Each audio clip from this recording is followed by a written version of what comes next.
Hey YouTube, this is your girl Coco929. First, I just want to say Happy Mother's Day to all the mothers, stepmothers, and grandmothers who's raising their grandkids. I know there is an epidemic that's going around America where the grandparents who raised their kids got to turn around and raise the grandkids. But I ask that the Lord give you favor and that He give you wisdom, and that He gives you strength and the finances to do exactly what you need to do to raise them kids. I think I'm going to come back on later tonight. I'm not sure. I have a whole lot of things that's happening for me, and I don't want to get into too much right now because sometimes you can tell too much and tell it too soon.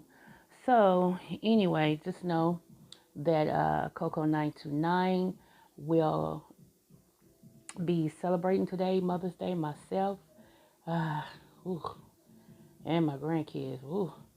Let me see. I did my greens last night. Greens are so good, y'all. Ooh. So I fixed them last night. They're in the refrigerator. My husband is going to do the meat. My son's going to do the candy yams.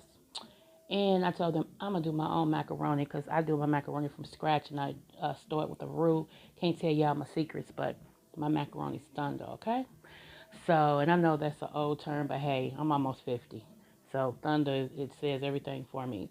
But anyway, you all be blessed again to you and yours. Happy Mother's Day. Make this a blessed one.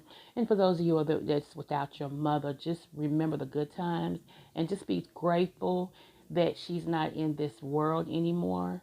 This world is something else, Um, but just be grateful, that she's not suffering, that she's not, going through this epidemic, this pandemic rather, and everything, and that she's still looking after you. She's still, guiding you, and she's still there if you need to talk, And per counseling, since I am a counselor, let me say this: some of you all are still grieving really, really heavy, and I understand that grief. I do. What you may want to do is to sit down and start journaling to the deceased person. Now we know that they can't really read it. Nevertheless, when you start getting your words out, you start to heal. Like I said, my father passed away, and I went through a horrible transition because everything fell on me. But what helped me was I was able to get it out. I was able to talk.